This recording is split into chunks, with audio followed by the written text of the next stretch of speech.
महावीर भगवान की जय।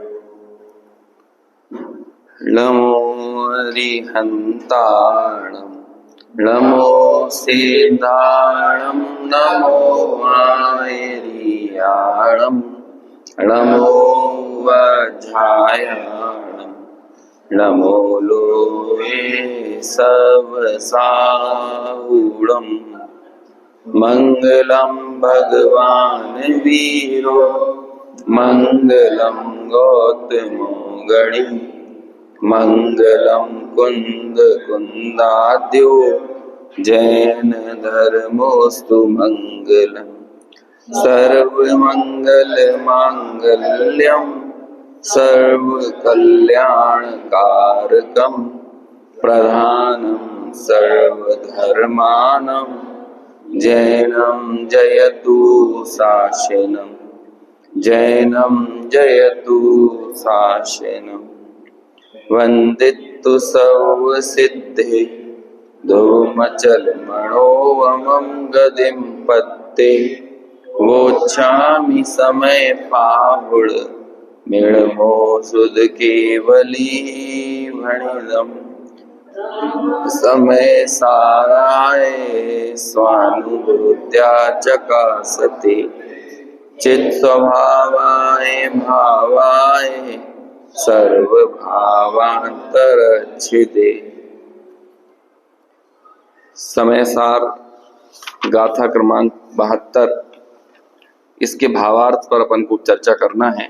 Page number 135। भावार्थ पढ़ें उससे पहले एक बार और अपन ये गाथा पढ़ लेते हैं। ऋणादूण आसवाणम्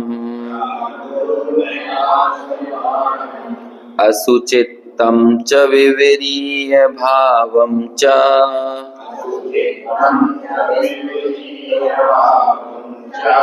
दुःखस्य कारणं तिया तदोनियत्तिं कुणदी जीवो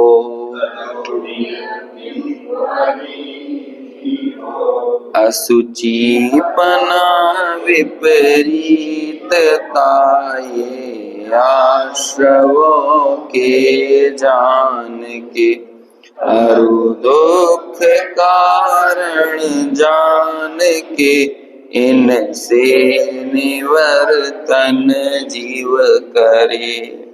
अब नेक्स्ट पेज पे 135।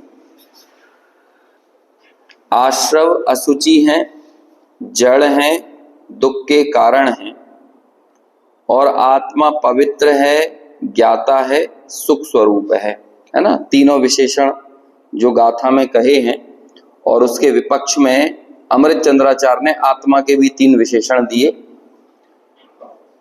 ये जो शैली है ना, ये बिल्कुल ठीक जैसे बच्चों को कोई चीज छुड़ाना हो, बस उसी तरह की है, कोई बहुत स्पेशल नहीं है। यदि कोई छोटा सा बच्चा चाकू को पकड़ ले ना, और वो भी जिस तरफ धार हो उस तरफ से पकड़ ले, तो हम उसे भी ऐसे ही छुड़ाते हैं। अब आप एकदम से खींचोगे तेजी से तो हाथ कट जाएगा उसका, तो आपको दूर से ही बोलना पड़ेगा। उस 1 साल के बच्चे से भी अरे गंदा है, चिच्ची है ना, ऐसा बोलना पड़ेगा। अब या तो वैसे में ही छोड़ दे, और यदि ऐसे में नहीं छोड़ रहा है तो उसे बताओ अरे ताता हो जाएगी, लग जाएगी, है ना, खून निकल आएगा, ऐसे दूर से बोलना पड़ेगा। यदि उसे कोई ताता का पूर्व कोई अनुभव हो तो फिर वो शायद छोड़ सकता है। और इतने पे भी नहीं छोड़ रहा है तो फिर एक काम करो, उससे कोई बेहतर चीज ला के दे दो, कोई ऐसा खिलौना वगैरह उसे दूर से दिखा दो कि जिससे वो तुरंत के तुरंत क्या करे, वो चाकू को छोड़ दे। तो ये एकदम सिंपल जो अपन मेथड का यूज करते हैं ना छोटे बच्चों के लिए, बस वही मेथड यहाँ पर यूज करी है कि पहले तो तुम उन्हें असुचि जानो जो अपनी छाती से चिपका कर रखे हो, और आश्रव मात्र को, ऐसा नहीं कि पुण्य आश्रव तो शुचि है और पाप आश्रव असुचि है। आश्रव मात्र क्या है, वो असुचि है। ये आश्रव शब्द में संग्रह न से आश्रव में गर्भित सारे वे भाव जो कि निज भाव नहीं है, वो सब आश्रव भाव हैं। निज भाव से विलक्षण, निज भाव के अतिरिक्त सर्व भाव आश्रव भाव। तो कौन कौन से भाव हो सकते हैं जो हमने पूर्व में पढ़ के आए हैं? 29 प्रकार के जो भाव थे ना, वर्ण आदि और राग आदि में जिनको समाहित किया गया था, वो सारे के सारे भाव ही आश्रव के अंदर ले लिए, तो वो सभी अशुचि हैं। मतलब आप समझ लो विशुद्धि स्थान भी अशुचि है, मार्गण स्थान अशुचि है, संक्लेश स्थान तो है ही अशुचि, गुण स्थान भी अशुचि है। तो कहते हैं गुण स्थान में तो अरहंत भगवान की पर्याय भी आती है, तो कहते हैं भाई वो भी सूची नहीं मानी जा सकती, क्योंकि वो भी परावलंबी गुण स्थानों का जो सारा बंटवारा ही किया गया है वो तो कषायों के सद्भाव और अभाव से किया है। कषाय का यदि नाम स्मरण ना लिया जाए तो गुण स्थान खड़े ही नहीं किए जा सकते, कर्मों को यदि याद ना करें तो गुण स्थान नहीं खड़े किए जा सकते। और कर्मों को याद करना तीन तरह से होता है, या तो उदय से होता है, या उसकी सत्ता से होता है ना, और एक तीसरा या बंध से होता है, बंध, सत्ता और उदय। अब बंध, सत्ता और उदय इन तीनों से रहित, यानी कर्मों की सभी उपाधियों से रहित जो शुद्ध आत्मा है वो ही मात्र पवित्र है, और जिसमें भी आपको कर्म याद करना पड़ रहा है, आश्रव याद करना पड़ रहा है, वो सब अशुचि है। तो इसलिए आश्रव मतलब संग्रहण है, संग्रहण है यानी जिसमें बाकी सब गर्भित हो जाए। हाथी के पांव में सबके पांव आ जाते हैं, ऐसे ही आश्रव शब्द में सारे वे भाव इसमें गर्भित हैं जो जो कर्मों के आने में, रुकने में और उदय में इसमें कारण बनते हैं, वो सभी भाव आश्रव भाव के अंतर्गत लिए गए। तो पहला कारण क्या कह दिया कि वो अशुचि है, दूसरा कह दिया कि वो विपरीत है या दुख का कारण है ना, और तीसरा कहा कि ये आश्रव जो है वो जो तेरा जो स्वभाव भाव है, जो तेरा आनंदकारी भाव है, उससे ही विपरीत है। इस प्रकार लक्षण भेद से दोनों को भिन्न जानकर आश्रवों से आत्मा निवृत्त होता है और उसे कर्म का बंध नहीं होता। यहीं से चर्चा शुरू हुई थी। पिछली जो 69 और 70 नंबर की गाथा में क्या कहा था, कर्म बंध से छूटने का क्या तरीका है, तो वहां क्या कहा था, आत्मा और आश्रव का भेद जानो, विशेष अंतर जानो, और फिर जब तक ये आत्मा और आश्रव का विशेष अंतर नहीं जानेगा तब तक ये कर्मबंध करता रहेगा, और जान लेगा तो कर्मबंध नहीं होगा। ये 71 नंबर की गाथा हो गई। 69 70 में जब तक नहीं जानेगा तब तक कर्मबंध करेगा, और 71 नंबर में जब जान लेगा तो कर्मबंध से छूट जाएगा। तो कहते हैं जानने मात्र से काम हो जाएगा, हाँ हो जाएगा। तो यही बताने के लिए 72 गाथा चल रही है, ज्ञान मात्र से ही बंध का निरोध, है ना। हम दूर से देख रहे हैं कि आपके बगल में छिपकली बैठी हुई है, लेकिन आपको नहीं पता है, अब वो धीरे धीरे हमें दूर से दिख रहा है, हम आपसे बोल भी नहीं पा रहे प्रवचन के बीच में अभी तेज कहाँ से बोले, आप दूर बैठे हुए हो, तो अभी क्या करें, ये कैसा है, देखो बगल में छिपकली है, कोई कुछ कर ही नहीं रहा है इसको। अब वो छिपकली धीरे धीरे अपने ऊपर चढ़ गई, चढ़ते चढ़ते गले पे पहुंच गई, हमें दूर से लग रहा है देखो गले पे पहुंच गई, इसको ये हटा नहीं रहे। अब वो लोग कैसे छिपकली से निवृत्त होगा जहां पता चल जाएगा, पता चलने के अनुरूप तदनुसार जो व्यवहार होना चाहिए वो स्वयं होता है। तो जो संपूर्ण जैनागम का व्यवहार है ना, वो उसमें भी ज्ञान ही गर्भित है, और यदि ज्ञान शून्य व्यवहार हो तो वो व्यवहार तो हमारे यहाँ काउंट ही नहीं किया, उसे तो व्यवहार ही नहीं माना गया। इसलिए ज्ञान सहित व्यवहार वो ही वास्तव में कार्यकारी है। देखो आगे कहते हैं नहीं, फिर तो वो देखा देखी कर लिया, देखा देखी कर लिया ना, वो तो फिर बंदर को मिले उस तरह के समान काम हो गया है ना, कि बंदर के हाथ में उस तरह आ जाए, और बंदर देखता रहता था कि ये धीरे धीरे ऐसे ऐसे करता है, तो वो भी अपने ऊपर करने लगे तो क्या करेगा, वो अपने को काट लेगा कि नहीं। ऐसे ही ज्ञान रहित व्यवहार बंदर को मिला उस तरह है। तो अज्ञानी क्या करता है, उन क्रियाओं के चक्कर में तो पड़ जाता है, लेकिन कभी जो मूल उनके पीछे की वजह है, हम तो सीधा कहते हैं आप तो कोई भी व्यवहार बताओ, उस व्यवहार का मूल प्रयोजन आपको ज्ञान से जोड़ना ही होगा। कोई भी XYZ 28 मूल गुणों का नाम भी आप लोगे ना, तो उसका भी एकमात्र उद्देश्य ये है कि बाह्य प्रवृत्ति रुके और उपयोग में स्थिर हो सके, बस। इसके अलावा और 28 मूल गुणों का कोई विशेष औचित्य नहीं है। यदि वो मूल काम नहीं होगा तो 28 मूल गुणों का आप क्या करोगे। और 28 मूल गुण देखो, जब एक मुनि राजों के जीवन में एक उत्तमार्थ प्रतिक्रमण होता है, पता है वो उत्तमार्थ प्रतिक्रमण क्या होता है, जब वो समाधि लेने जाते हैं, उत्तमार्थ प्रतिक्रमण मतलब जीवन में मुनि पने में भी जो उनके पाप हुआ होगा ना, उसके लिए वो प्रतिक्रमण करते हैं। अब कोई कहे मुनि पने में क्या पाप हुआ, वहां तो पुण्य ही पुण्य है, प्रशस्ति प्रशस्त भाव है। तो कहते हैं जो एक टाइम भोजन कर रहे थे ना मुनिराज, भले 2 दिन में 4 दिन में कर रहे थे, जब भी एक टाइम, वो भी पाप है, वो पुण्य नहीं है। 2 टाइम नहीं कर रहे या बार बार नहीं कर रहे, ये तो खैर पाप है ही, लेकिन वो एक टाइम भोजन करना ये कोई पुण्य नहीं है। इससे मैं क्या बता रहा हूं कि आलू की सब्जी आप नहीं खा रहे हो तो ये आप स्थूल पाप से बच गए, लेकिन जो लौकी की सब्जी खा रहे हो ना, वो पुण्य नहीं है। पुण्य मतलब वो स्वाभाविक क्रिया नहीं है, उसे हम कह देते हैं उपचार से प्रशस्त क्रिया। प्रशस्त नाम मात्र उसका है जहां पाप कम हो और कषाय कम हो, बस वही प्रशस्त है। जब आप योगसार पढ़ोगे तो योगसार में ये कहेंगे कि भैया पाप को तो पाप सारा जगत ही है जानता, पर कोई विरले ये कहे कि पुण्य भी तो पाप है। पुण्य मतलब क्या, यदि जैन दर्शन को आप अच्छे से समझोगे तो पुण्य मतलब होता है कम पाप। पुण्य यानी क्या होता है, पुण्य यानी बस कम पाप। जैसे कि मंद कषाय, कषाय मात्र पाप है। ये मोहनीय कर्म है कषाय, पूरी ये 3 दर्शन मोहनीय के 3 वेद और चारित्र मोहनीय के 25 वेद, तो ये सब हो गए मान के चलो कषाय। और पुण्य और पाप का बंटवारा कभी भी कहां नहीं होता है, मोहनीय कर्म में नहीं होगा, घातीय कर्म में कभी पुण्य पाप का बंटवारा नहीं होता है। ये सारा बंटवारा हमने संयोगों में किया है, और संयोगों को देने का काम करता है अघातीय कर्म। समझ में आया। लेकिन वो अघातीय कर्म के जो अनुकूल संयोग आपको मिल रहे हैं वो किसी पाप भाव से मिल रहे हैं। ये जब आप कर्णानुयोग से सूक्ष्मता में चीजों को जानोगे तो पता चलेगा कैसे। क्योंकि मंद कषाय में आपको अनुकूल संयोग मिले, मंद कषाय में मिले। अब वो मंद कषाय पुण्य है कि पाप है, कषाय में तो पुण्य पाप का बंटवारा ही नहीं है। तो जब पुण्य पाप का बंटवारा नहीं है तो फिर अनुकूल संयोगों को देखकर हम इसे क्या कह देते हैं, पुण्य परिणाम। अनुकूल संयोग मिले ना, रुपया पैसा घर, ये बड़ी मुश्किल काम है, बड़ी चुनौतीपूर्ण काम है। ये हमारी दुविधा है कि हम संसार के सुख और संसार को दुख को एक तराजू पर कैसे तौलें।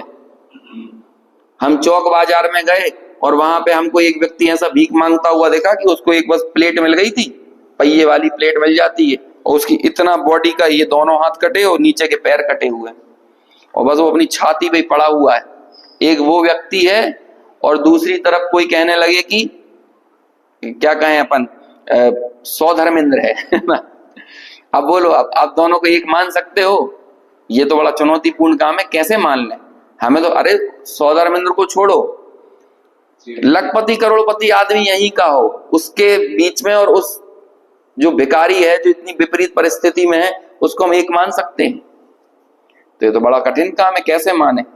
लेकिन जो स्वभाव के नजदीक आता है और आश्रम मात्र को अशुचि मानता है ना, उसके लिए दोनों ही चीजें एक समान होंगी। अब चूंकि हमारे संस्कार ऐसे पड़े हुए हैं कि हमें संयोग ही दिखता है, और जब संयोग दिखता हो तो स्वभाव को बताने वाली बात स्वीकार करना बहुत मुश्किल है। और स्वभाव की दृष्टि में संयोग की दृष्टि ही सबसे बड़ी बाधा है। ये मंत्र है गुरुदेव के, यदि जीवन भर के प्रवचनों का कुछ हम सार निकालें तो वो क्या सार है? निमित्ताधीन दृष्टि, और निमित्ताधीन दृष्टि मतलब संयोग की दृष्टि। निमित्त कहाँ होता है? निमित्त संयोगों में होता है। और निमित्त की दृष्टि कहो या संयोग की दृष्टि कहो, निमित्त से कार्य होता है मानो या संयोग से कार्य होता है मानो, निमित्त से सुख होता है कहो या संयोग से सुख होता है कहो, बराबर बात है। और ये स्वभाव के समीप जाने की सबसे बड़ी बाधा है। अब ये छोड़ना कितना मुश्किल काम है, कोई मान ही नहीं सकता। ही क्रियाओं पर से दृष्टि हटाना, स्थूल व्यवहार पर से दृष्टि हटाना बहुत मुश्किल काम है। और जिस व्यक्ति ने ये कह दिया, अब एक आम सहमति थी, आम सहमति तो ये थी ना कि इन क्रियाओं से ही काम होता है, व्यवहार से काम होता है, संयोग से काम होता है। अब कोई एक व्यक्ति जो इन्हीं शास्त्रों का मर्म खोलकर ये कहता है संयोग से काम नहीं होता, और आप पढ़ लो, पूरा आगम पढ़ोगे ना, बिल्कुल ईमानदारी के साथ साफ नियत से आप आगम का अभ्यास करोगे तो आपको ये बात पता चल जाएगी कि इसके लाइन लाइन में, पंक्ति पंक्ति में निमित्ताधीन दृष्टि का निषेध किया है। अमृतचंद्राचार्य ने तो कितनी कड़क बात कह दी कि जो व्यक्ति इस निमित्त नैमित्तिक संबंध को कर्ता कर्म संबंध मानता है, ये अज्ञान का महात्मा है। चीख रहा है उस व्यक्ति का अज्ञान, जो निमित्त नैमित्तिक संबंध को कर्ता कर्म संबंध मान ले। अब ये ऐसी बात आचार्य कहते हैं। अब इन्हीं आचार्यों का हृदय लेकर उन गुरुदेव ने इस निमित्ताधीन दृष्टि के ऊपर चोट करी तो लोगों को दिक्कत हुई। क्यों? क्योंकि आम सहमति बनी। आम सहमति समझते हैं क्या है? एक अंग्रेजी का शब्द है कन्वेंशनल विजडम। कन्वेंशनल मतलब एक जैसे कन्वेंशन सेंटर होते हैं ना, जैसे यहाँ पे कुशाभाऊ कन्वेंशन सेंटर, इसका नाम क्यों है कन्वेंशन सेंटर? जहां पर सब लोगों की एक सहमति बनाई जाए। तो ऐसे कन्वेंशनल विजडम है। विजडम यानी होता है विवेक, लेकिन हमारा स्वयं का कोई विवेक नहीं है। सब लोगों ने एक विवेक, सब लोगों की सहमति थी ना, तो उन सबको देखकर हमने वही विवेक बना लिया। जैसे जैसे नैरो बॉटम का ट्रेंड चलने लगे, पैंट में होता रहता है ना, कभी नैरो बॉटम चलता है, कभी वेल बॉटम चलता है। पहले वो अमिताभ बच्चन की फिल्म आती थी तो वेल बॉटम पहन के घूमता था, इतने लंबे लंबे होते थे। आज कोई पहनेगा तो कैसा लगेगा वो वेल बॉटम? तो आपका विवेक से आपने पैंट पहना है। जैसे कि भारत से धोती और पजामा क्यों चले गए बाहर और जीन्स क्यों आ गए, जबकि जीन्स भारतीय वेशभूषा के लिए उपयुक्त है ही नहीं किसी भी तरह से। लेकिन कन्वेंशनल विजडम, बाजार की ताकतें ऐसा करती हैं। बाजार आपसे कहेगा आप ऐसे सोचो। और कई बार जब अपनी बीमारियों का अध्ययन करते हैं ना, तो वो कहते हैं बीमारी भी कई बार इसलिए सर्कुलेट की जाती है, उनके लिए माहौल इसलिए बनाया जाता है कि कोई ड्रग्स यानी कोई दवा बनकर तैयार है फार्मा में, उसकी सप्लाई करना है। तो जब तक कंज्यूमर खड़ा नहीं होगा तो वो दवाई बिकेगी कैसे? तो फिर क्या किया जाएगा? एक माहौल बनाया जाता दवा के लिए, टीकाओं के लिए। सरकार भी इसके लिए बड़ी योजना बनाती है कि ये टीका की खपत कब होगी, जब इसके संबंध में एक माहौल बनाया जाएगा। तो जब माहौल बनता है तो वो खपने लगता है। तो हम सब लोग एक बार शांति से धैर्य से बैठकर सोचें कि हम जो भी विचार करते हैं वो किस लिए करते हैं। कि सबने वैसा सोच लिया। हमें तो वो समय याद आता है कि जैसे आजकल फ्रंट एलिवेशन पे लोग कितना खर्चा करने लगे। पहले तो लोग बाहर ना क्या कहते हैं, प्लास्टर भी नहीं करवाता था घर के बाहर घर के अंदर भले करवा ले, घर के बाहर नहीं कराता था। लेकिन आज आपके घर के अंदर जितना खर्चा नहीं होगा ना, उससे ज्यादा एलिवेशन पे खर्चा कर देगा। कहो 20-20 लाख रुपए एलिवेशन पे लगा दे और घर में 15 लाख रुपए लगे अंदर का, जहां रहना है उसको। तो ये कैसे हुआ? कन्वेंशनल विजडम बोलते हैं इसको। कि पूरे जब सब लोग पूरी कॉलोनी में सबके घर चमकते हुए दिखें तो आपका घर भी कैसा दिखना चाहिए? वैसे ही दिखना चाहिए कि नहीं? तो ये कन्वेंशनल विजडम है। तो पूरी दुनिया का एक कन्वेंशनल विजडम ये होता है, मतलब एक आम सहमति ये है। देखो कितना कितना मंत्र मुग्ध करने वाला शब्द है ये विजडम। विजडम इतना पवित्र शब्द है। विजडम यानी विवेक। लेकिन आपका विवेक आपका नहीं है। आपको ये नहीं मालूम मेरे लिए क्या सही है क्या गलत है। भले आप जीन्स पहन के पसीना पसीना हो रहे हो, लेकिन आप फिर भी वो पहने हो। क्यों? क्योंकि यदि आप धोती पहन के ऑफिस चले जाओगे तो कितना अजीब लगेगा कि नहीं, है ना? तो सब एक कन्वेंशनल विजडम है। मास्क लगा लिए थे लोग बाग सारे के सारे कोरोना के टाइम में, और एक व्यक्ति मास्क नहीं लगाता था। तो वो मास्क क्यों नहीं लगा रहा है? मास्क यदि नहीं लगाए तो वो अजीब क्यों लग रहा है? क्योंकि आम सहमति मास्क लगाने की है। और अभी आप सब लोग यहाँ बैठे हो, एक कोई मास्क लगाकर आ जाए तो क्या लगेगा? हमारा ध्यान प्रवचन में नहीं लगेगा, बार बार उसे ही देखेंगे मास्क क्यों लगाए हुए हैं क्यों? क्योंकि कन्वेंशनल विजडम, ये आम सहमति। तो देखो एक बात जो अपन ने टोडरमल जी के मोक्ष मार्ग प्रकाशक से पढ़ी थी, और मैं भी यहाँ पे कई बार उसको उद्धृत कर चुका हूं, कि आगम ज्ञान से आत्मज्ञान का गहरा संबंध है। यदि किसी को ये लगता हो कि कॉमन सेंस और कन्वेंशनल विजडम, आम सहमति और हमारा एक सामान्य ज्ञान, उससे हम सम्यक दर्शन ले लेंगे, तो गलत फहमी में मत रहना। क्योंकि पूरे विश्व में कॉमन सेंस ने लोगों को ये तो बताया कि इस जड़ में चेतना नहीं है, लेकिन वो चेतना का वास्तविक स्वरूप क्या है ये कोई बिना आगम ज्ञान के नहीं पहुंच पाया है। इसे शास्त्रीय भाषा में बोलें, कोई भी व्यक्ति करण लब्धि में देशना लब्धि के बगैर नहीं जा सकता। करण लब्धि आपका सामान्य ज्ञान हो सकता है, कॉमन सेंस बोलते हैं ना जिसको।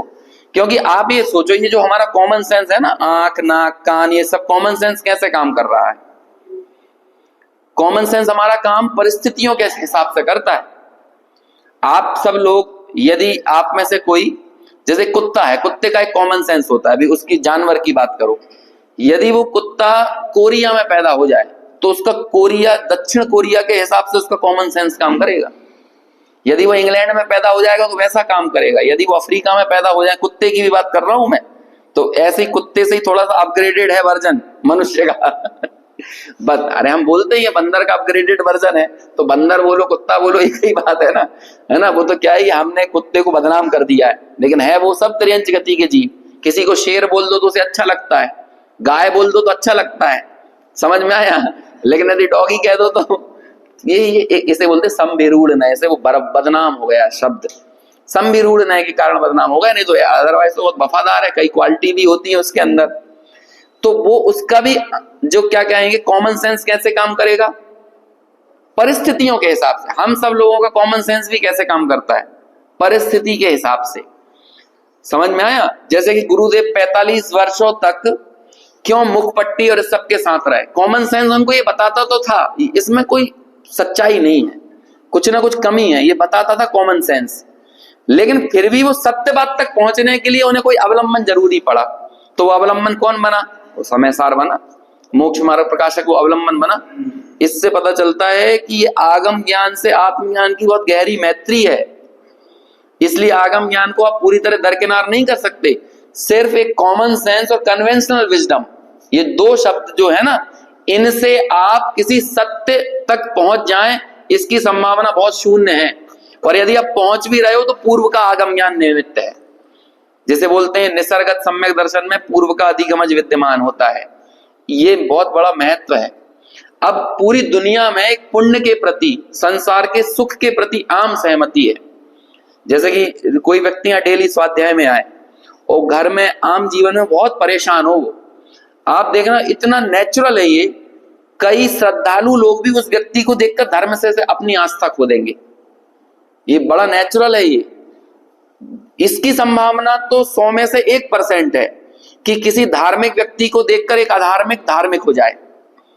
लेकिन किसी धार्मिक व्यक्ति की विपरीत परिस्थितियों को देखकर धार्मिक लोग अधार्मिक हो जाएं, इसकी संभावना 99% है। क्यों है? अनादिकालीन संस्कार है। उनका जो कॉमन सेंस काम कर रहा है वो किस पे कर रहा है, आम सहमति पर, कि यदि आप धर्म कर रहे हो तो आपके जीवन में संसार की अनुकूलताएं होना चाहिए। लेकिन यहां पर धर्म तो ये बोलता है कि भाई जो पुण्य है वो भी पाप है, क्योंकि पुण्य का बंध भी किसमें हो रहा है, विशुद्धि स्थान। विशुद्धि स्थान मतलब कसायों का अभाव नहीं, कसायों की कमी। कषायों का क्या कहा, कषायों की अतिशयता संक्लेश और कषायों का अनुद्रेक। उद्रेक यानी तीव्रता और अनुद्रेक यानी मंदता। जो मंदता है उसका नाम विशुद्धि है।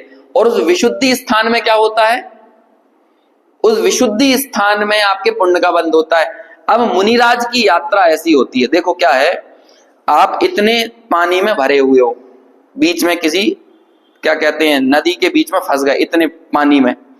अब जब आप तट की तरफ जाओगे तो क्या होगा, धीरे धीरे पानी कम होगा ना। अब जब आपके घुटनों तक पानी बचा कम होते होते, अब आप बताओ आप पानी में हो कि पानी से बाहर हो? पानी में ही है।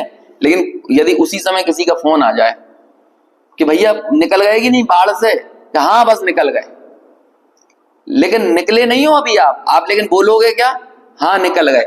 ऐसे ही मोक्ष मार्ग की यात्रा में जब ये जीव वीतराग भाव के सन्मुख होता है तो पहले मिथ्या दृष्टि तो समझ लो इतना नहीं, वो इतना है पानी के अंदर, है ना, पूरा डूबा है। लेकिन अब जैसे जैसे वो धार कम हो रही है और वो मोक्ष मार्ग में आगे गमन कर रहा है तो मिथ्यात्व चला गया। अभी इतना यदि आ जाए ना तो समझ लो मिथ्यात्व चला गया, क्योंकि ये भी डूबा रहे तो फिर तो मरेगा। समझ में आया? मिथ्यात्व जाना छोटी मोटी चीज नहीं है। भले अभी 4 चीजें बची हैं, लेकिन पानी इधर तक पहुंच जाए तो समझ लो बहुत कुछ निकल गए, मरोगे नहीं। फिर जैसे जैसे और आगे बढ़ा, आपकी अविरति भी चली गई, कषायों में भी प्रमाद चला गया, ठीक है। तो अब जो मुनिराजों के जीवन में अभी ऐसा नहीं हुआ है कि वो पूरी तरह से वीतराग भाव में लवलीन हो गए, ऐसा नहीं हुआ है। अभी 2 अवस्थाएं हैं उनकी। एक अवस्था समझ लो कि जितने पानी से ऊपर हैं उतने तो उबर गए, और जितने पानी में हैं उतने डूबे हुए हैं। लेकिन वो पानी का जो डूबापन है ना, डुबास समझ लो, वो बहुत कम है, घुटनों तक है। अब ये जो घुटनों घुटनों तक जो पानी है, मतलब जो मंद कषाय रूप परिणति है, उस मंद कषाय में बंद तो होगा, जो मुनिराजों के भी होता है। तो वो बोलो बंद उपादेय है कि हे है, वो बंद को उपादेय कहा जाएगा। अब उसमें क्या हो रहा है, उस मंद कषाय में कमाल ये होता है कि अधिकांश प्रशस्त प्रकृतियों का स्थिति अनुभाग बढ़ता है, प्रशस्त प्रकृतियां ही बंधती हैं, अप्रशस्त का अनुभाग स्थिति सब घटती चली जाती है, समापन की ओर जाती है। बहुत सी प्रकृतियां, पाप प्रकृतियां बंधना बंद हो जाती हैं, पुण्य प्रकृतियां ही बंधती हैं, लेकिन बंध नहीं है। वो कषाय, वो मुनिराज की भी जो संज्वलन कषाय है ना, वो कषाय बोलो किसके अंतर्गत आएगी, मोहनीय में आएगी। और मोहनीय में पुण्य और पाप का बंटवारा नहीं होता। मोहनीय तो सारी मोहनीय कैसी है, पाप रूप ही है। अब वो जो मोहनीय का परिणाम चल रहा है संज्वलन कषाय संबंधी, उस संज्वलन कषाय का जब तीव्र उदय होता है, तब उन मुनिराज के छठवां गुण स्थान होता है। और उस छठवें गुण स्थान में उनको एक टाइम भोजन करने की भावना होती है, मन करता है एक टाइम भोजन ग्रहण करने का, शास्त्र लेखन का, आहार निहार उपदेश आदि क्रियाओं का। तो ये जो क्रियाएं तीव्र कषाय में हुई है, संज्वलन की तीव्र उदय में, तो तीव्र कषाय हो गई ना मुनिराज संबंधी। बोलो जब समाधि के लिए जाएंगे तो इसका प्रतिक्रमण करेंगे कि नहीं करेंगे? तो इसका भी जो प्रतिक्रमण है उसका नाम है उत्तमार्थ प्रतिक्रमण। तो इससे क्या पता चला कि जो 28 मूल गुणों का पालन हो रहा था, दुनिया को तो वो बड़ा महिमावान लग रहा है, लगेगा भी। जो इतने पानी में हो उसके लिए घुटनों घुटनों तक पानी की तो महिमा आएगी। कैसे निकले तुम, कैसे इस पानी से बाहर निकले, ये तो लगेगा ही ना। लेकिन यदि कोई उसको उपादेय मान ले, यदि उस संज्वलन कषाय को भी उपादेय मान ले, तो फिर अनंतानुबंधी में पहुंचने वाला है वो, समझ लो। वो फिर ये समझ लो कि अप्रत्यख्यान प्रत्यख्यान तक नहीं रुकेगा वो अनंतानुबंधी, यदि कषाय अच्छी लग जाए। और यहाँ तो हमने आश्रव को कितने दिल से, गले से, मोहब्बत के साथ, प्यार के साथ चिपका कर रखा है ना। कितना महिमा मंडन करते हैं, और उसमें भी फिर बंटवारा कर लेते हैं। अभी आगे हम कलश पढ़ेंगे ना, उसमें कहेंगे अब मेरी ऐसी ज्ञान ज्योति उदित हुई है कि मेरा भ्रम टूट गया, पुण्य आश्रव और पाप आश्रव में भेद डालने वाला भ्रम टूट गया मेरा, ऐसा कहेंगे आचार्य। अभी वो ज्ञान ज्योति, उस ज्ञान ज्योति की मैं वंदना करता हूं। नहीं तो मेरा तो पूरा अनादिकाल इसी में बीत गया था कि मैं पुण्य आश्रव को तो अच्छा मानता था और पाप आश्रव को बुरा मानता था। लेकिन अभी पता चला कि आश्रव मात्र कैसा है, असुचि है। एक लौकिक कवि की कविता है ना इस तरह की, ताके ऊपर सिल पड़े नाम ही ऐसे जाए, बलिहारी है पाप की, है ना, क्या बलिहारी है पाप की, पल पल नाम सुहाए ऐसा करके कुछ है ना। क्या क्या बोला है इसमें, ताके ऊपर सिल पड़े, ऐसे पुण्य के उदय के ऊपर सिल पड़ जाए। सिल पड़ जाए मतलब पत्थर गिर जाए, और बड़ छोटी मोटी पत्थर नहीं, गिट्टी इट्टी नहीं, छोटी वाली सिला, वो सिला पड़ जाए ऐसे पुण्य के ऊपर। क्यों? क्योंकि जिसके कारण नाम ही ऐसे जाए, जिसके कारण मैं प्रभु का नाम नहीं ले पा रहा। ये तो लौकिक कवियों ने लिख के गए, मुझे ऐसा पुण्य नहीं चाहिए कि प्रभु जिसके कारण आपका नाम भूल जाऊं। ऐसे ही जो आत्मार्थी है, मुझे ऐसा पुण्य का उदय नहीं चाहिए जिसमें मुझे अपना आत्म स्वभाव ही नहीं सुहाता। बोलो स्वाध्याय में नहीं आ पा रहे, अरे वो वही समय हमारा दुकान खोलने का होता है, वही हमारा क्या कहते हैं नाश्ते का होता है, वही हमारे ग्राहक क्या कहते हैं, जो भी समझ लो, मार्केट दुकान जिस चीज का भी है, तो हम कैसे कर लें। अभी उसी समय प्रॉफिट आ रहा हो, अभी तुरंत के तुरंत हम इस चीज को कितने जल्दी दरकिनार कर देते हैं, तुरंत के तुरंत। यदि थोड़ी सी भी अनुकूलता हो या प्रतिकूलता हो, तो सबसे पहले कोई चीज यदि हमारे पास से जाती है, जो हम कदाचित हम जिसको कंटिन्यू कर सकते थे, लेकिन इसके बावजूद भी हम उसे छोड़ देते हैं, तो वो कौन सी चीज होती है? अरे जो व्यक्ति आपका 10 साल तक खैर खबर नहीं लेता ना, ऐसा एक मेहमान भी आपके घर में आ जाए जिसने 10 साल से आपको फोन नहीं लगाया, कभी आपके यहाँ बहुत ऊपर नीचा हो गया जीवन में, उतार चढ़ाव आ गए, उसने कभी खबर नहीं ली, लेकिन वो भी आ जाए तो हम उसकी औपचारिकता निभाने में भी स्वाध्याय छोड़ देते हैं होता है कि नहीं? अब ऐसे कितना है, अब लगा लेना वो पुण्य का उदय जितना लगा सकते हो अब लगा लो। जरा सा पुण्य का उदय आ जाए तो तुरंत सबसे पहले क्या विस्मृत होता है, तो मानो वो कभी क्या बोलते हैं, हमें तो भैया वो पाप का उदय चाहिए कि जिससे बार बार आत्मा याद आए।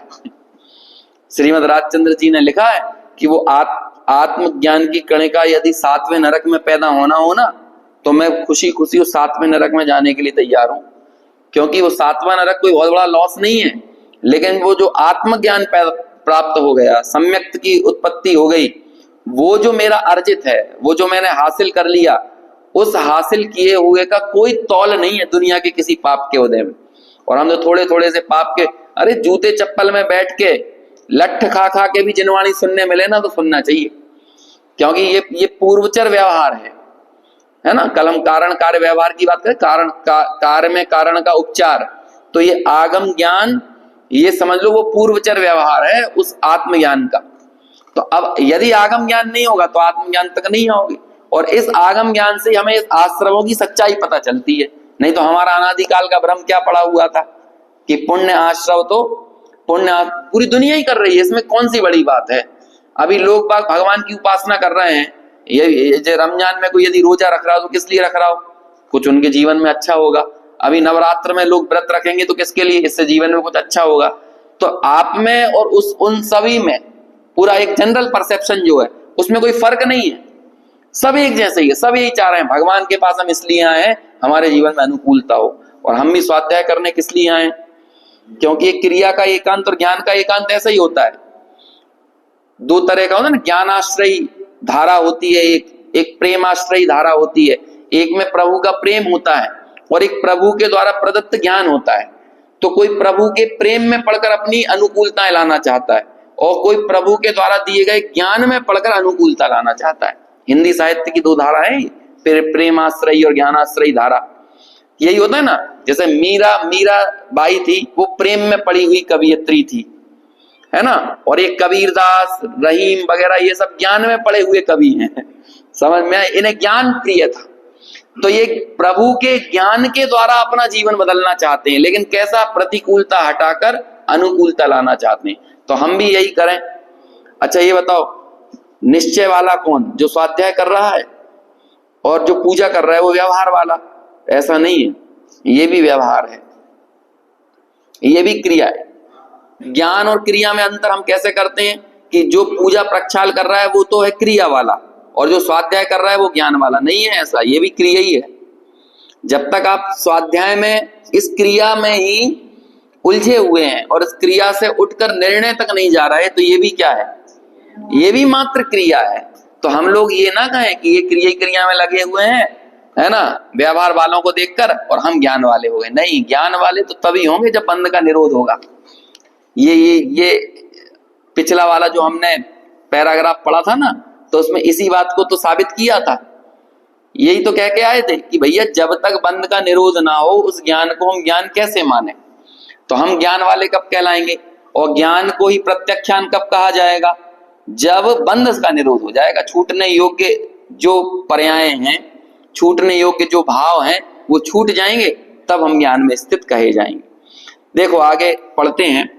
आत्मा और आश्रमों का भेद जानने पर भी यदि आत्मा आश्रमों से निवृत्त ना हो तो वह ज्ञान ही नहीं है। क्या है वो, जानने पर भी, है ना। ये 11 अंग और 9 पूर्व के ज्ञान की भर्त्सना की जाती है। किस लिए की जाती है, क्या मतलब ऐसे ज्ञान का जिसने आत्मा और अनात्मा का भेद ही नहीं किया। तो सर्व आगम धर भले हो, लेकिन सिद्धि वो पाता नहीं। एक ऐसी गाथा है, मेरे हिसाब से प्रवचन सार में भी है और समय सार में 201 नंबर की गाथा। इसी में कहते हैं वो सब आगम जानने वाला हो, लेकिन आत्मा और अनात्मा का भेद ना कर पाए तो क्या कहते हैं, वो किसी सिद्धि को पाने वाला नहीं है।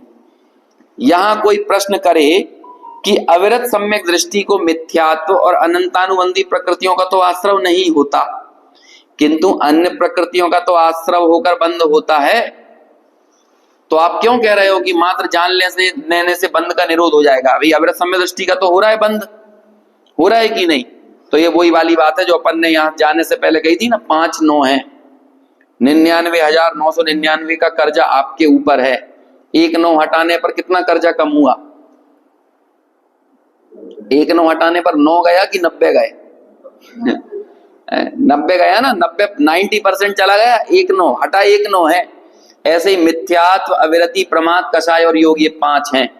एक मिथ्यात्व हटने पर 1 नहीं गया है, बल्कि कितना चला गया है? 90% चला गया, कुछ भी नहीं बचा है अब।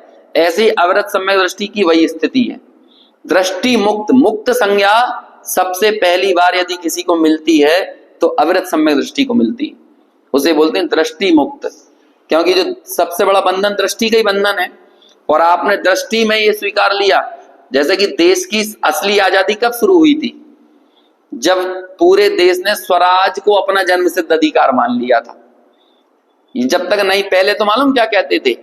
पहले कहते थे कि अंग्रेज हमारे ऊपर शासन करें लेकिन हमको प्रताड़ित ना करें, है ना, या हम जैसा जो चाहते हैं हमें वैसा रखें, हमें गुलामी ना करवाएं, शासन हमारे ऊपर करें, लेकिन हमें हमारी आपकी सत्ता में ही हमें कुछ स्वायत्तता मिल जाए। सत्ता किसकी रहे? अंग्रेजों की, लेकिन अपनी अपनी स्वायत्तता रहना चाहिए। स्वायत्तता मतलब स्वतंत्रता रहना चाहिए लोगों की। बाद में असली आजादी का आंदोलन कब शुरू हुआ? कि नहीं, हमें सत्ता ही नहीं चाहिए, सत्ता का ही नाश करना है। स्वायत्तता तो चाहिए ही, लेकिन आपकी सत्ता के साथ नहीं, अपनी सत्ता के साथ। समझ में आया? ऐसे ही जब ये जीव अपने ज्ञायक की ओर उन्मुख होता जाता है ना, तो आगे बढ़ने के क्रम में भगवान की सत्ता के साथ अपनी स्वायत्तता नहीं चाहिए, फिर तो भगवान की सत्ता भी स्मरण में नहीं रहती। अपनी स्वायत्तता अपनी सत्ता ही के साथ चाहिए। और अपनी सत्ता का चरमोत्कर्ष क्या होता है? स्वरूप अस्तित्व। दो अस्तित्व होते हैं, सादृश्य अस्तित्व और, जैसे देखो हम भगवान के सामने गए, जो जानती अरहंतम दवत्व गुण तपज्जयते हैं, हमने द्रव्य गुण पर्याय से अरहंत को देखा, हमें लगा जैसी तुम्हारी सत्ता वैसी मेरी सत्ता। तो ये सादृश्य अस्तित्व, क्योंकि सत्ता द्रव्य गुण पर्याय का जब आप विचार करते हो तब वहां पर सत्ता का विचार हुए बिना रहता नहीं है। समझ आप कठिन तो नहीं हो रही आज की बात? मुझे ऐसा लग रहा है थोड़ा सा, है ना। द्रव्य गुण पर्याय का विचार सत्ता के विचार के बगैर नहीं किया जा सकता, क्योंकि द्रव्य कहते किसको है? सद्द्रव्य लक्षणम। तो ये जो सत द्रव्य लक्षणम है ना, ये है महासत्ता। इसे ही बोलते हैं सादृश्य अस्तित्व। प्रभु जो तुम्हारा अस्तित्व वही मेरा अस्तित्व, जो तुम्हारा द्रव्य वही मेरा द्रव्य, जो तुम्हारे गुण वही मेरे गुण, जो तुम्हारी पर्याय वही मेरी पर्याय। क्या है तुम्हारा द्रव्य? चेतन तुम्हारा द्रव्य है, चेतन मेरा द्रव्य है। चैतन्य तुम्हारे गुण हैं, ज्ञान दर्शन रूप चैतन्य बोलते हैं ना उपयोग को, वो तुम्हारे गुण हैं, वही मेरे गुण हैं। और चैतन्य की चिद विवर्तन की ग्रंथियां, यानी जानन जानन जानन जानन जानन जानन रूप जो परिणतियां हैं, वो आपकी पर्याय हैं, वही तो मेरी पर्याय हैं। तो मैंने बात शुरू की सत्ता से, लेकिन आ कहां पर गया? उनकी सत्ता को नकार दिया, सादृश्य अस्तित्व को नकार के फिर बाद में कहां तक आ गया? स्वरूप अस्तित्व तक। जब हम स्वरूप अस्तित्व का उद्घोष करते हैं तभी हम स्वतंत्र हो सकते हैं, तभी हम कर्म बंधन से विमुक्त हो सकते हैं। और जब तक पर की सत्ता में अपनी सत्ता मिलाते रहेंगे, और फिर पर की सत्ता में पांच परमेष्टि ही क्यों ना हो। अपन ने शुरू में बात की थी ना, गंदी चीज छुड़ाने के लिए अच्छी चीज दिखाना पड़ता है।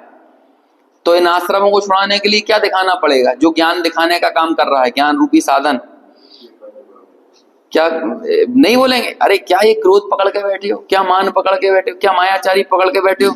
देखो सिद्ध भगवान, देखो सिद्ध भगवान, ये इनमें दिख रहा है तुम्हें क्रोध, इनमें दिख रही है मान, मायाचारी लोभ, दिख रहा है? नहीं दिख रहा ना? तो तुम इनको देखो एक बार, ये है परम पवित्र आत्मा। तो उसे सिद्ध भगवान दिखाए। अब फिर बाद में सिद्ध भगवान को देखने के बाद वो जो गंदी चीज छूटी थी वो परमानेंट नहीं रहती। वो परमानेंट उनका छूटना कब होगा? जब उन सिद्धों से भी अच्छी चीज दिखाना पड़ेगा। तो सिद्धों से अच्छी चीज क्या है? जिनसे वो सिद्ध हुए हैं, वो सिद्धों से भी अच्छी चीज है। जिसका अवलंबन वे सिद्ध लिए हुए हैं, तो वो सिद्धों से अच्छी चीज है। तो वो दिखाया कि नहीं? यहाँ पे बोलो क्या कह के दिखाया है? भगवान आत्मा, आत्मा नहीं भगवान आत्मा। ये 3 बार कहा था कि नहीं? एक ही टीका में 3 बार भगवान आत्मा शब्द का प्रयोग बस यहीं पे है और कहीं नहीं है। और ये भगवान आत्मा गुरुदेव को इतना अच्छा लगा कि बाद में तो उनका तकिया कलाम जैसे ही बन गया। वो जो तकिया कलाम नहीं कहते उसे, वो तो समझ लो उनकी श्वास बन गई। जैसे श्वास चले और किसी को हपरा चढ़ता हो तो बार बार आवाज आती है कि नहीं श्वास में, ऐसे ही जिसकी श्वास में भगवान आत्मा समा जाए तो वो लोग हपरा चढ़ेगा तो काय का चढ़ेगा, वही निकलेगा ना अंदर से भगवान आत्मा। वैसे ही निकल, अपन से तो नाटक भी नहीं होता है। जैसा वो बोलते थे ऐसा है वो भगवान आत्मा। समझ में आया? वो परम पवित्र पदार्थ है। देखो इसलिए कहते हैं वो मिथ्या दृष्टि का जो बंध है ना, उसके सामने सम्यक दृष्टि का बंध कुछ भी नहीं है, नथिंग। वो आपने जो 41 प्रकृतियां छोड़ दी, आप जानते नहीं हो 41 प्रकृतियां कैसी थी, है ना। कभी देख लेना उनको, नरक गति नहीं होगी, त्रियंच गति नहीं होगी, स्त्री पर्याय नहीं होगी, निगोद नहीं होगा, विकलत्रय नहीं होगा, स्थावर नहीं होगा, कितनी चीजें चली गई। और इसमें तो पूरा संसार है, चुल्लू भर संसार रह गया। अब आप सोचो असंगी पंचेंद्रिय तक का संसार निकाल दो, तो बोलो अब ये संगी पंचेंद्रिय जीवों की संख्या कितनी है? समझ लीजिए कि अनंत के अनंत भाग करो तो जो बहुभाग बचा ना, वो उसमें तो कौन आ जाएगा? उसमें तो सब असंगी पंचेंद्रिय तक की पर्याय। और वो जो थोड़ा सा एक हिस्सा बच रहा है ना, एक भाग, अनंत भाग करने के बाद जो 1%, जो जरा सा 1% भी नहीं, 0.0000, उसमें सारे संगी पंचेंद्रिय है, उसमें देव, उसमें नारकी, उसमें पंचेंद्रिय त्रियंच, और उसमें पंचेंद्रिय मनुष्य, सब आ जाते हैं। आप सोच रहे हो वो सब चला गया एक सम्यक दर्शन लेने पे, तो छोटी मोटी चीज चली गई, अनंत संसार चुल्लू भर रह गए। दर्शन पाठ में पढ़ते हैं ना कि अब क्या कहते हैं, अब भाव लगता है चुल्लू भर, पढ़ते हैं ना, सबसे आखिरी लाइन है, प्रभु आपके नजदीक आकर जो दर्शन प्रकट हुआ, आपके नजदीक आकर मैंने आपको देखकर अपने को देखा, तब दर्शन प्रकट हुआ, सिर्फ आपको देखकर नहीं। तो उसके कारण मेरा पूरा संसार कितना रह गया है? चुल्लू भर रह गया, इसका नाम है चुल्लू भर। तो अब कह रहे हैं वो सम्यक दृष्टि के जो बंद हो रहा है वो भी नथिंग है, कैलकुलेट नहीं किया जा सकता उसको। अब वो तो मुक्त हो गया, दृष्टि मुक्त हो गया है, मतलब वो मोक्ष जाने की तरफ तीव्रता से अग्रसर हुआ है। समाधान, सम्यक दृष्टि जीव ज्ञानी ही है, क्योंकि वह अभिप्राय पूर्वक के आश्रवों से निवृत्त हुआ है। अभिप्राय पूर्वक के आश्रव, अभिप्राय में आश्रव के प्रति उपादेयता नहीं बची है। और सबसे जरूरी चीज तो यही है, बीमारी आपको अच्छी लगे तो बीमारी जा नहीं सकती, बीमारी भले बनी रहे लेकिन बीमारी नहीं होना चाहिए। ये जो अभिप्राय का जो उसके प्रति प्रीति है वो छूटना चाहिए, ऐसे आश्रमों के प्रति प्रीति छूटना चाहिए। अपने जीवन में यदि देखेंगे तो वो प्रीति सबसे खतरनाक है। ये फोटो वगैरह खिंचाकर जो अपन रखते हैं संभाल कर, ये काई की प्रीति है? अपने अतीत के स्वर्णिम पलों को संभाल कर रखने की चेष्टा किस बात की प्रीति है?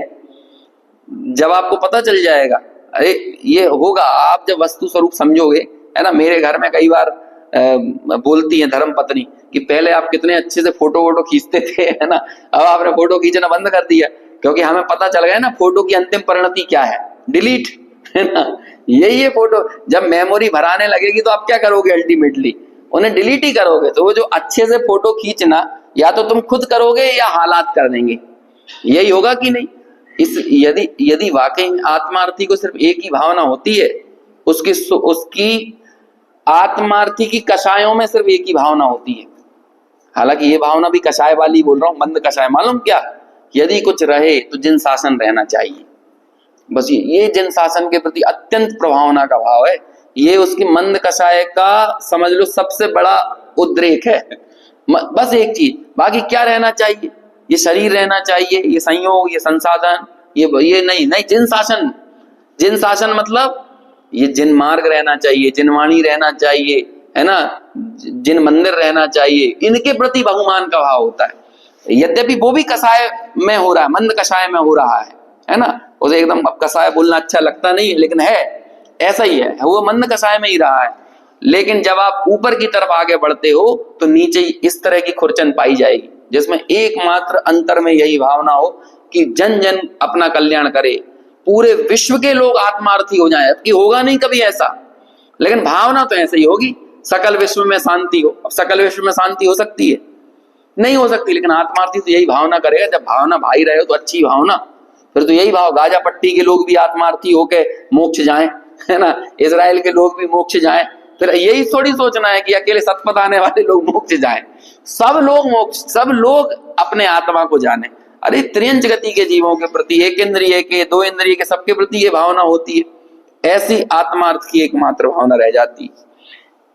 तो अभिप्राय पूर्वक आश्रव से निवृत्त वो हो गया। उसे प्रकृतियों का जो आश्रव तथा बंध होता है वह अभिप्राय पूर्वक नहीं है। सम्यक दृष्टि होने के बाद पर द्रव्य के स्वामित्व का अभाव है। पर द्रव्य भले हो, पर द्रव्य दिख रहा है उसके संयोग, शरीर पर कपड़े दिख रहे हैं लेकिन शरीर के कपड़ों का स्वामित्व नहीं रह गया। शरीर दिख, अरे जब शरीर का ही स्वामित्व नहीं है तो शरीर के अधीन अन्य संयोगों का स्वामित्व कैसे हो सकता है?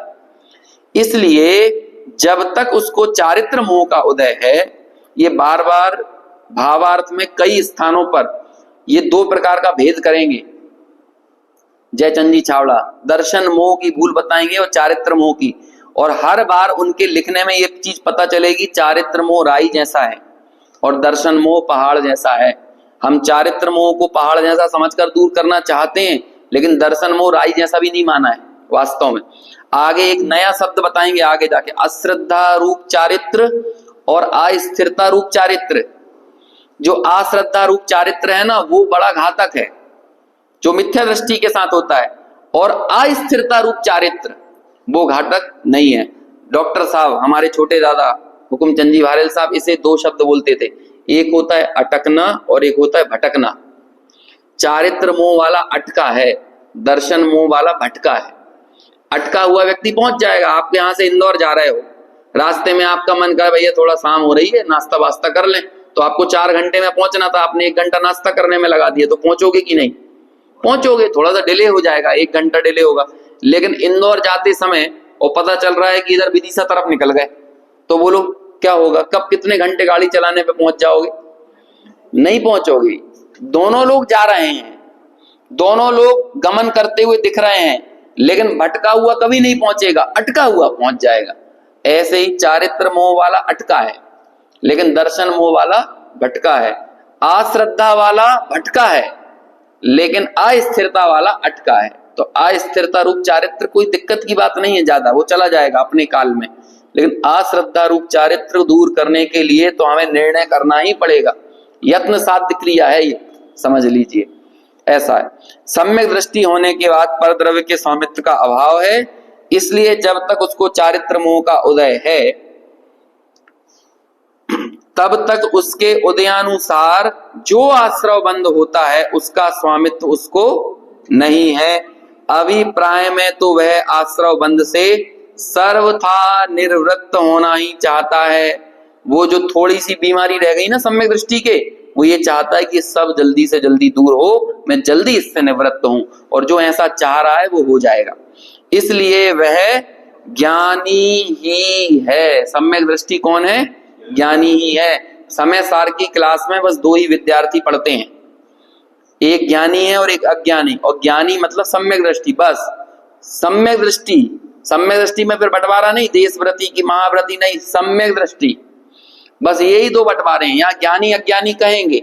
जो आत्मा को आत्मा जानता है वो ज्ञानी, वो घर में रहता है कि जंगल में रहता है हमें फर्क नहीं पड़ता, और जो आत्मा को आत्मा नहीं जानता वो अज्ञानी, वो घर में रहता है कि जंगल में रहता है हमें फर्क नहीं पड़ता।